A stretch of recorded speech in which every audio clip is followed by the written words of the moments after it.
My name's Matt, by the way. If I Right didn't say. now. Yeah. G'day, Tim, and good to be chatting with you today. Matt.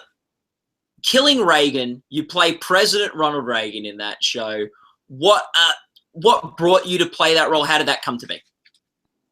You know what? I was one of those things. I just got a call out of the blue, and on a Friday night, I was at my my daughter's in-laws' house, and my phone kept buzzing. It wasn't on. I turned it off certainly, so I wouldn't be disturbed. And it kept buzzing, and it was my agent and my manager, and so finally, after the third ring, I sort of said, "Well, I better take this. Maybe it's something." And it was, and there was an offer to do this movie, and once I was convinced, and I thought about it over the weekend, read the script, and once I realized that it wasn't a political story and it wasn't, propaganda or something to do with, that kind of a thing, and it was really a love story about Ronnie and Nancy and how this killing attempt affected their relationship, and I was in. And the challenge of playing such an iconic figure as Ronnie Reagan, really appealed to me and terrified me at the same time. So, and that's what we as actors do. We try and, find those moments where we can just get out there on a very high wire and go, what am I doing? I could just kill myself here tonight and then I'll be over. But, and then your technique and your training takes over, and hopefully you survive. Yeah. Had anyone ever told you before that you looked like Ronald Reagan? Is that something you'd heard? Because I was showing someone your photo the other day, and they were like, "Oh, he does look like Ronald Reagan," and that was like not from the show. My father had a resemblance because it was from the same time zone. Basically, I think Ronnie was born in 1912, and my mother was born in 1911, and my dad was born in 1909, and there was that similarity. Children of the Depression. But I had every random people come up to you and say, you look like so-and-so, and so, and I go, well, thank you, and a few times people have said that to me. And I played him before in a short film where I played,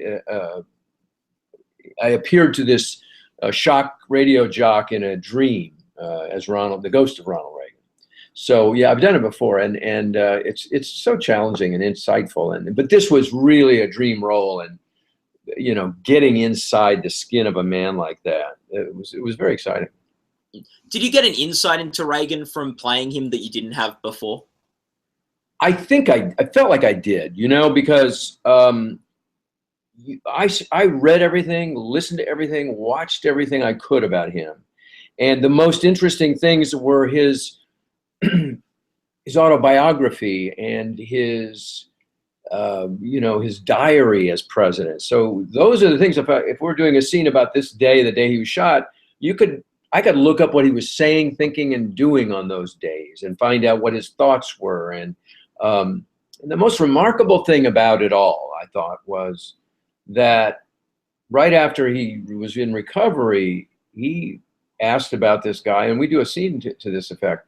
He asked about this guy who shot him, Hinckley, and he said, I'll pray for him, and I have to forgive him, and I just thought that was a very enlightened, spiritual side of the man that I really probably wouldn't have guessed that he was capable of, and I was very moved by that, that it had changed his life, I think, in a sense, from what I had understood, that he felt, now I've got a purpose in my presidency, in my life, and I've been spared for a reason, and I'm going to expend all my capital to try and bring about sort of a détente between the United States and the Soviet Union.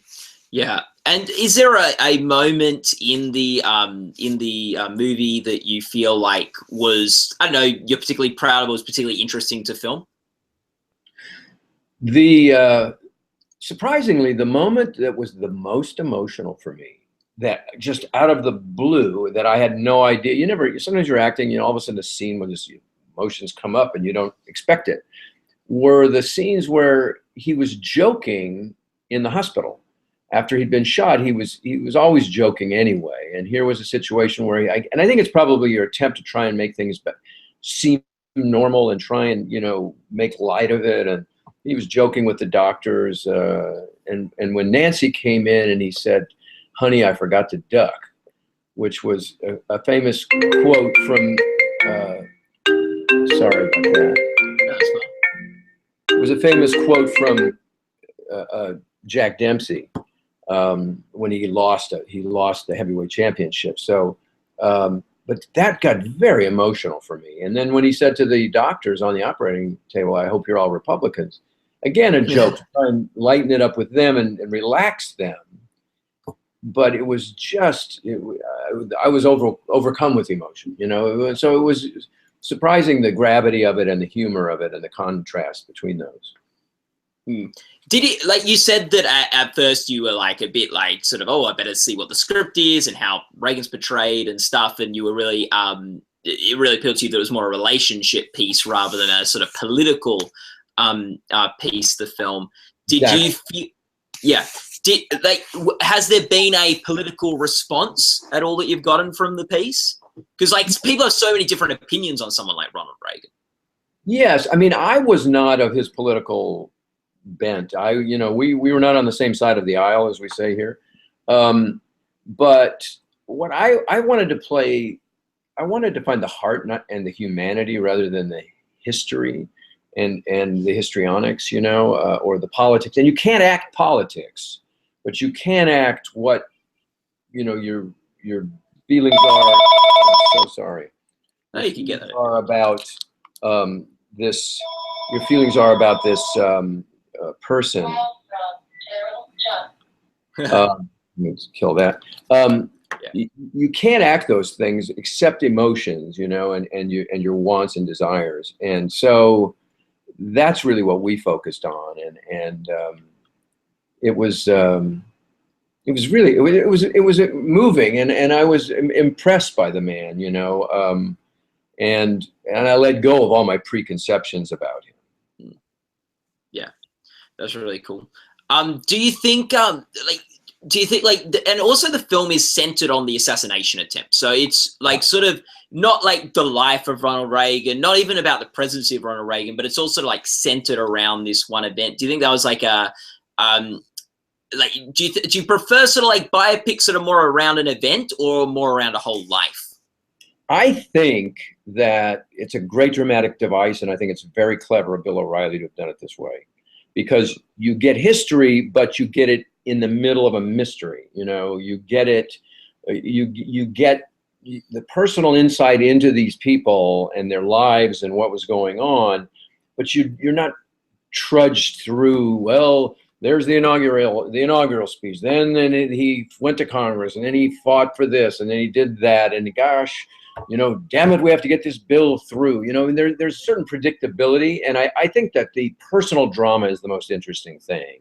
So I found it very refreshing and very exciting to do that, and I think it's very clever on Bill O'Reilly's part that, you know, he's created this structure to do it that way, and I thought it played really well. Did you get to meet Bill O'Reilly at any point? Did he give you any opinions on how to play Reagan? He didn't actually give me any insight, but he liked what he saw, and he was very kind and generous to me. And I must say, was very pleased with the way it turned out and what the work that Rod Lurie did and Cynthia Nixon and I did, because he also, you know, he obviously reveres Ronald Reagan. And then I did an episode of his show to promote this, and contrary to what I had thought about Bill O'Reilly, you know, and sort of his news persona, he's a very charming man. He's a very bright guy. Obviously, I think he went to Harvard, you know. I mean, he's one of those East Coast smart guys. He's very tall. He's like 6'5", you know. I mean, and he was a lot of fun, and a very good professional talk show host and news guy. You were also talking to me a bit before we started about this new Netflix film you got coming up, Six Balloons. Do you want to tell us a little bit about that? Tease us a bit about Six Balloons. Six Balloons is a family drama starring Dave Franco and Abby Jacobson, and about the effects of drug addiction on brothers and sisters, a brother and sister, and their family and their extended family. And I played the father, and Jane Kaczmarek played the mother, and it was so interesting to step into that world from playing Reagan. which was a very immersive role. And this was like a whole other thing, because these parents were sort of in denial about this situation. And which is a choice that a lot of parents make. They go, oh, they're going to be fine, and say, oh, it's okay. But it was wonderful to work with these young, talented people, Franco and Abby, and just it was a great experience. And it was also right here in Los Angeles, so it was very nice to do this, as a way of cleansing the palate after playing Reagan and doing that totally immersive experience. Yeah, you and Jane, such funny people, like playing. She's a crack up. Yeah, less funny roles for you to be playing. It was, it was great, and I think it was just that ability just to stay loose and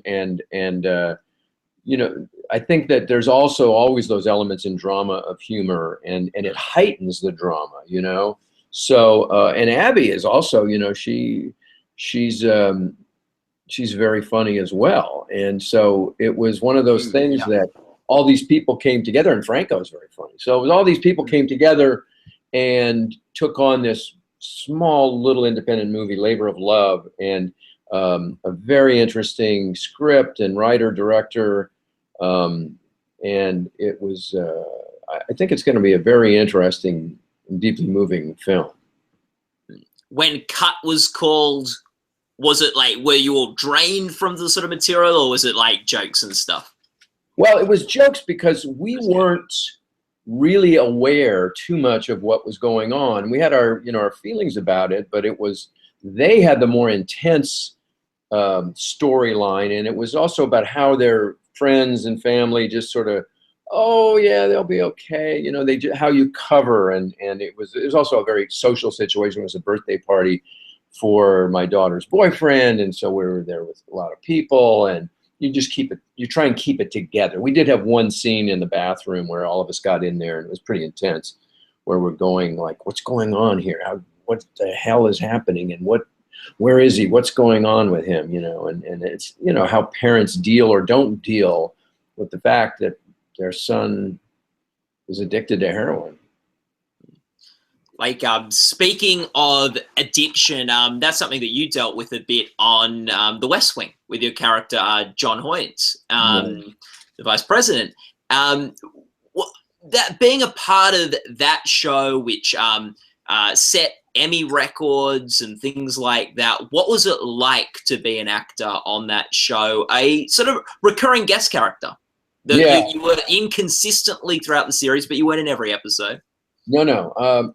It was always a treat, and it was like stepping into like Wimbledon or the U.S. Open. It was pretty intense because Aaron Sorkin writes such depth and such intensity in the dynamic and the relationship and the conflict in the stories, with so much verbiage and so much dialogue at such a great pace. And the trick with Aaron is every word has to be spoken as he wrote it. I remember one time a script supervisor came up to me after a take, and she said, that's a semicolon, not a comma. And it was like, okay, all right, that's a choice. I mean, it's like, now we're splitting hairs, but that's Aaron, that's how he is. So it's one of those things that you want to honor him and the words, because he's a playwright and he's a great writer. So, and working with Allison Janney and Brad Whitford and Martin Sheen and all the fine actors, John Spencer, and I'm leaving a bunch of people out, but they were just incredible. And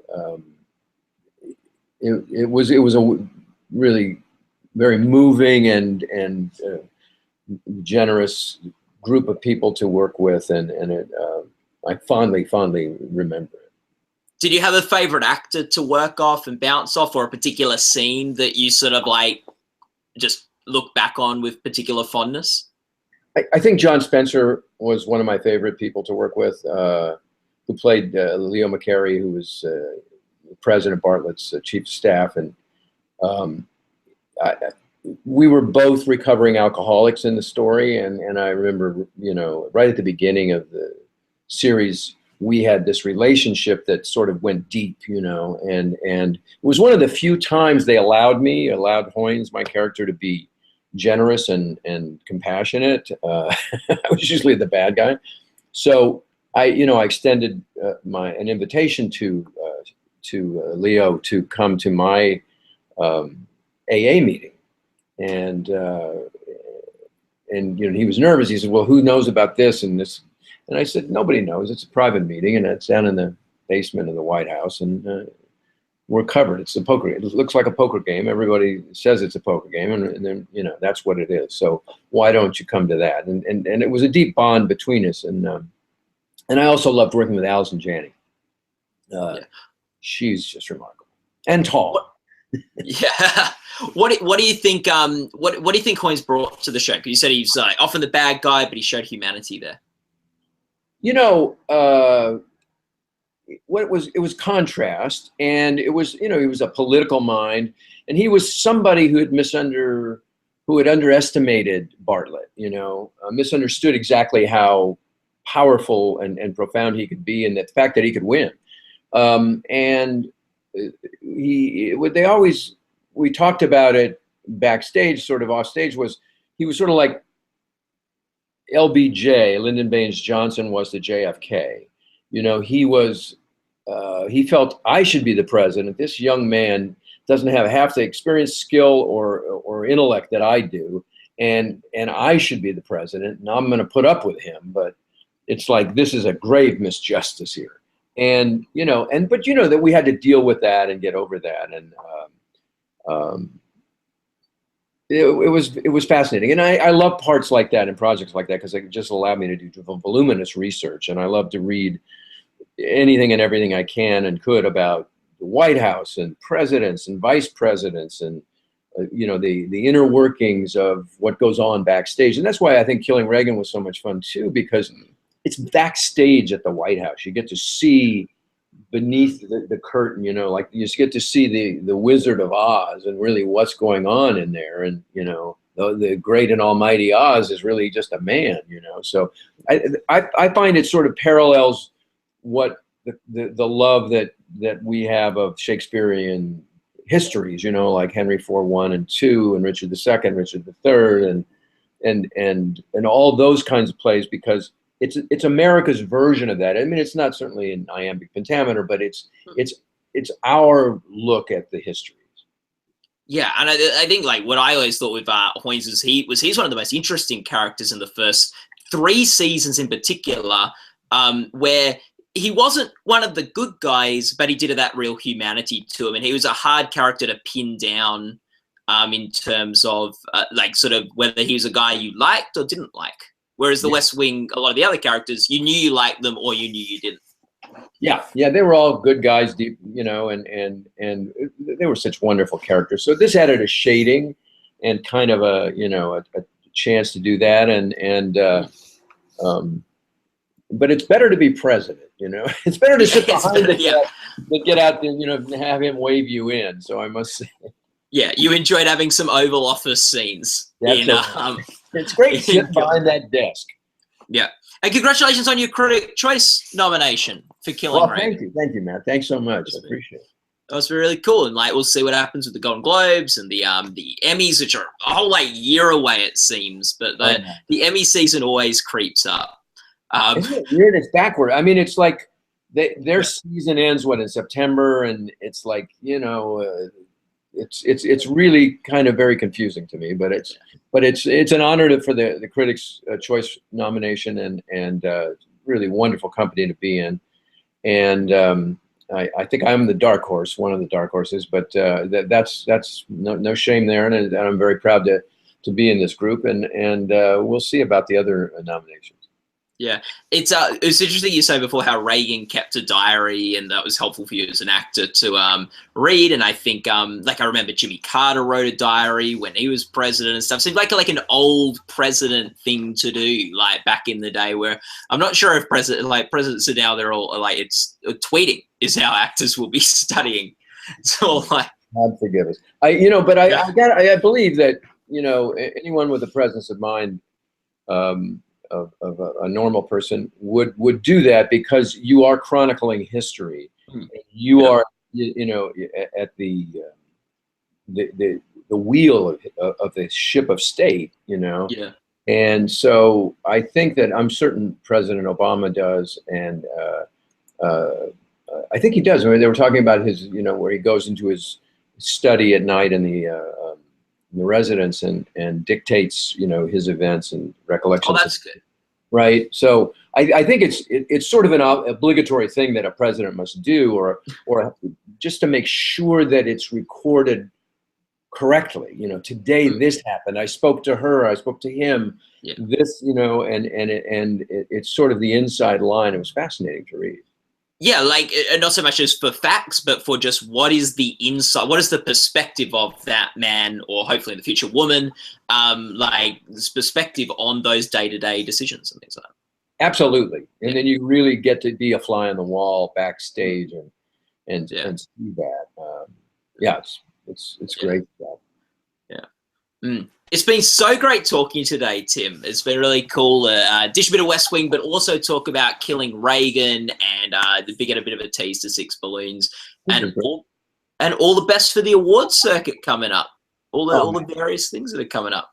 Thank you very much. Thank you. I'm sorry about all the phones ringing, but it's usually no, that's fine. You know, it's real life intriguing here. But thank you very much for inviting me, and it's a pleasure to talk to you.